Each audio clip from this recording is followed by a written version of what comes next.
नमस्कार. पूर्वी अजितदादांच्या धडाडीच्या कार्यप्रणालीचं कौतुक करणारा मी, अजितदादांच्या या अशा प्रकारच्या कौतुकाच्या पूर्वीच्या माझ्या अनेक पोस्ट तुम्हाला आजही समाज माध्यमांवरती आढळतील, ट्विटर, फेसबुक वगैरे सगळीकडे. परंतु त्यांनी भारतीय जनता पार्टीच्या सोबत जाण्याचा निर्णय घेतल्यानंतर मात्र साहजिकच महाराष्ट्रातील असंख्य लोकांप्रमाणेच मी सुद्धा प्रचंड नाराज झालो त्यांच्यावरती.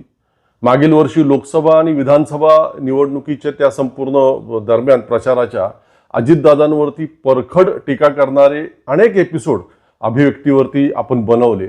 त्यांच्या एका बंधूंनी त्यांच्यावर टीका करणारं काही भाष्य केलं होतं, तेही अभिव्यक्तीमुळे पूर्ण महाराष्ट्रात मोठ्या प्रमाणामध्ये व्हायरल झालं. 6-6, 7-7, 8-8 लाख व्ह्यूज तेव्हाच्या त्या व्हिडिओजना होते. साहजिकच त्यातील एखाद दुसरा व्हिडिओ किंवा त्यातला काही भाग कोणीतरी अजितदादांना एकदा दाखवला, त्यांच्या सहकाऱ्यांपैकी कोणीतरी. दादा बोलायला रोखठोक.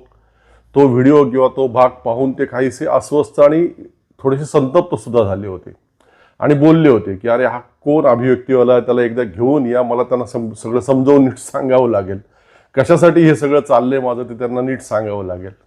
माझे एक अत्यंत जवळचे स्नेही तिथे त्यावेळेला उपस्थित होते योगायोगाने. त्यांच्याकडून नंतर मला हे सगळं समजलं. अर्थात दादांच्या भेटीचा तो योग काही त्यानंतरच्या काळातही कधी आला नाही आणि ते सगळं तेवढ्यावरच थांबलं. दादांचं भारतीय जनता पार्टीच्या साथीला जाणं कशामुळे झालं, त्या सगळ्या विषयापासून मी अजिबातच अनभिज्ञ नव्हतो. दादांचे साथीदार असलेले प्रफुल्ल पटेल, सुनील तटकरे, छगन भुजबळ आणि आणखीनही काही लोक आदींची भरपूर गैरप्रकरणं होती. सत्तेच्या माध्यमातून, राजकारणाच्या माध्यमातून या लोकांनी करोडो रुपये जमा केलेले होते भ्रष्ट पद्धतीने आणि साहजिकच त्याच्यामुळे ते सगळ्या तपास यंत्रणांच्या रडारवरती होते. भारतीय जनता पार्टीच्या वॉशिंग मशीनचे दरवाजे त्यांच्यासाठी उघडे झालेले होते. प्रफुल्ल पटेल तर थेट मोदी आणि अमित शहाच्या संपर्कात होते आधीपासूनच आणि त्यामुळे तो सगळा कायद्याचा ससेमिरा चुकवण्यासाठी आणि भ्रष्टाचारातून प्राप्त केलेली गडगंज संपत्ती, आर्थिक साम्राज्य आपलं कायम राखण्यासाठी भारतीय जनता पार्टीमध्ये किंवा भारतीय जनता पार्टीच्या साथीला जाण्याचा लकडा या सगळ्या भ्रष्ट लोकांनी अजितदादांच्या मागे लावलेला होता सतत.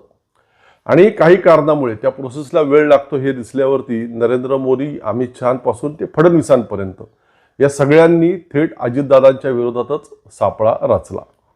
अनेक वर्षांपूर्वी लग्न होऊन सासरी गेलेल्या अजितदादांच्या बहिणींच्या घरी ईडीचे अधिकारी जाऊन तासनतास बसून राहू लागले, त्यांना टॉर्चर करू लागले. म्हणजे पहा, एखादा सरळ मार्गाने बदत नसेल आपल्याला तर त्याच्या कुटुंबियांना टॉर्चर करण्याची ही नवीनच पद्धत भारतीय जनता पार्टीने ईडीच्या आणि सीबीआयच्या मदतीने आता रूढ केलेली आहे आपल्या इथे. आपण सगळेच ती पाहतोय. माजी गृहमंत्री अनिल देशमुख यांच्या कुटुंबियांना कसं टॉर्चर करण्यात आलं ईडीकडून, संजय राऊत यांच्या कुटुंबियांना कसं छळण्यात आलं, ते आपण त्यांच्या दोघांच्या तोंडून अनेक वेळा ऐकलेलं आहे. परंतु अनिल देशमुख आणि संजय राऊत बदले नाहीत ईडीला आणि पर्यायाने भाजपला.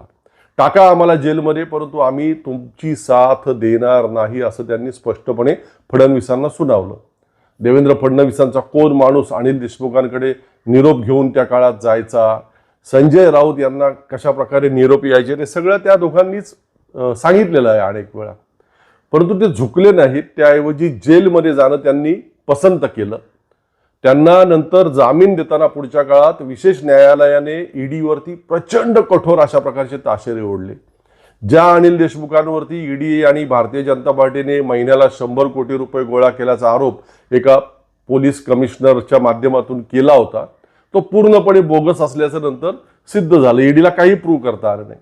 संजय राऊत यांचं पत्राचाळ प्रकरणाशी संबंध जोडणं आणि त्यातून त्यांना काही आर्थिक प्राप्ती वगैरे झाली असं दाखवणं, हे सुद्धा ईडीच्या पूर्णपणे अंगाशी आलं. काहीच पुरावा सापडला नाही.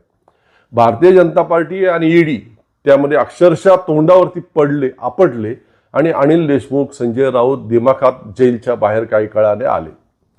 अजितदादांकडूनही महाराष्ट्रातील बऱ्याच मोठ्या जनतेची खरं म्हणजे तीच अपेक्षा होती. अरे माझ्या बहिणींच्या सासरी जाऊन काय दबाव आणण्याचा प्रयत्न करता माझ्यावरती, माझ्या बहिणींना टॉर्चर करून? हिम्मत असेल तर करा माझ्यावरती कारवाई, टाका मला जेलमध्ये, डांबा मला जेलमध्ये, असं आव्हान दादांनी भारतीय जनता पार्टीला आणि ईडीला द्यावं अशी महाराष्ट्राची इच्छा होती.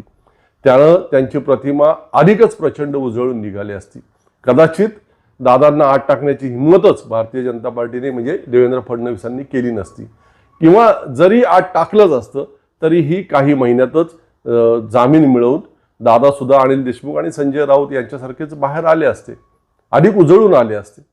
परंतु दुर्दैवाने दादांनी तो पवित्रा घेतला नाही.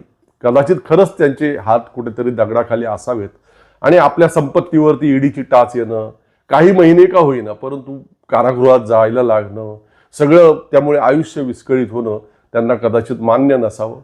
त्यांनी नरेंद्र मोदी आणि फडणवीसांसमोर नमतं घेण्याची भूमिका घेतली आणि भारतीय जनता पार्टीच्या साथीला जाण्याचा त्यांनी निर्णय घेतला. या सगळ्याला, त्यांच्या या निर्णयाला आणखी काही कौटुंबिक स्वरूपाचे कंगोरे वगैरे निश्चितपणे आहेत, आपल्यापैकी ते अनेकांना माहिती आहेत. परंतु महत्त्वाचं म्हणजे ईडीबीडीचा दबाव, कारवाईपासूनचा बचाव. आजच्या घडीला महाराष्ट्रातील पूर्वाश्रमीचे जे मातब्बर राजकारणी, मग ते काँग्रेस पक्षातील असो, राष्ट्रवादी काँग्रेसमधील असो किंवा शिवसेनेतील असो, एकनाथ शिंदे आणि सगळी मंडळी, हे जे लोक भारतीय जनता पार्टीच्या वळचणीला गेलेत त्यातील बहुतांश लोक ईडीपासून बचावासाठी आणि गैरमार्गाने कमावलेल्या प्रचंड संपत्तीच्या, गडगंज संपत्तीच्या रक्षणासाठी गेलेत, हेच वास्तव आहे. परंतु असं जरी असलं तरी भारतीय जनता पार्टीची शय्यासोबत करायला गेलेले अन्य लोक आणि अजितदादांमध्ये मोठा फरक कायमच राहिला. नाईलाजाने भारतीय जनता पार्टीची साथ द्यायला दादा तिथे पोहोचले खरे, परंतु त्या विषारी संघीय विचारधारेला त्यांनी कधीही जवळ केलं नाही. संघाची विषारी बौद्धिक घ्यायला ना अजितदादा कधी नागपूरच्या संघाच्या मुख्यालयामध्ये गेले, ना आपल्या सोबतच्या आमदारांना सुद्धा त्यांनी तिथे कधी जाऊ दिलं. धर्मांधता पसरवणाऱ्या सगळ्या बाबींपासून, लोकांपासून दादा लांब राहिले. त्यांच्या सोबतचा तो अहिल्यानगरचा आमदार संग्राम जगताप मागच्या काही काळामध्ये धर्मांध किडे करू लागले हे पाहिल्यावरती त्याला मुंबईत बंगल्यावरती बोलावून घेऊन काही महिन्यांपूर्वी अजितदादांनी त्याला परखडपणे खडसावलेलं होतं. पक्षाच्या ध्येय धोरणांच्या विपरीत वागायचं असेल, विरोधात वागायचं असेल तर पक्षातून बाहेर पडण्याचे दरवाजे मोकळे आहेत, हे स्पष्टपणे त्या आमदाराला, त्या जगतापांना सुनावलं होतं दादांनी. सर्व धर्म समभावाची मूळ विचारधारा दादांनी कधीही सोडली नाही. मनमोकळे, दिलखुलास, रांगडे अशा पद्धतीचे होते दादा. आता ते केवळ आपल्या सगळ्यांच्या आठवणीमध्ये राहतील. आज महाराष्ट्र भाजपने त्यांना श्रद्धांजली वाहणाऱ्या पानभर जाहिराती काही वर्तमानपत्रांमध्ये प्रसिद्ध केल्यात. देवेंद्र फडणवीसांनी काही ठिकाणी लेख वगैरे लिहिलेत, माझा अतिशय जवळचा मित्र गेला वगैरे. ते सगळं पाहून फार दया आली खरं म्हणजे भारतीय जनता पार्टीची. दादांनी भाजपचा स्वीकार कधीही मनातून केलेला नव्हता, अजिबात. जे काही होतं ते नाईलाजातून आलेलं नातं होतं, जबरदस्तीचं आणि सक्तीचं. वाट पाहण्याची दादांची तयारी होती. योग्य संधी मिळताच त्यांनी महाराष्ट्रात भारतीय जनता पार्टीला धोबीपछाड दिली असती हे नक्की. ते करण्याची पात्रता, कुवत आणि ताकद असणारे सध्याच्या महाराष्ट्रामध्ये केवळ अजितदादा हेच एकमेव नेते होते. आणि तुम्ही पहा नीट, मागील काही दिवसांमध्ये त्यांच्या बोलण्यातून, त्यांच्या बॉडी लँग्वेजमधून काही अप्रत्यक्ष इशारे सुद्धा आपल्याला जाणवत होते. परंतु आता ते सगळंच संपलं. महाराष्ट्राचे मुख्यमंत्री होण्यासाठी आवश्यक असणारे सगळे गुण, सगळी पात्रता अजितदादांमध्ये निश्चितपणे होती. परंतु नियतीने त्याबाबत त्यांच्यावर अन्यायच केला. एक वेळा तर अगदी संधी हातातोडाची आली होती त्यांच्या, परंतु ती त्यांना साधता आली नाही दुर्दैवाने.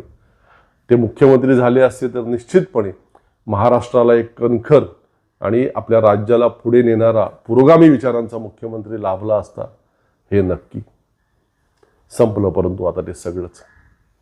दादांना अभिव्यक्ती परिवाराच्या वतीनं भावपूर्ण आदरांजली.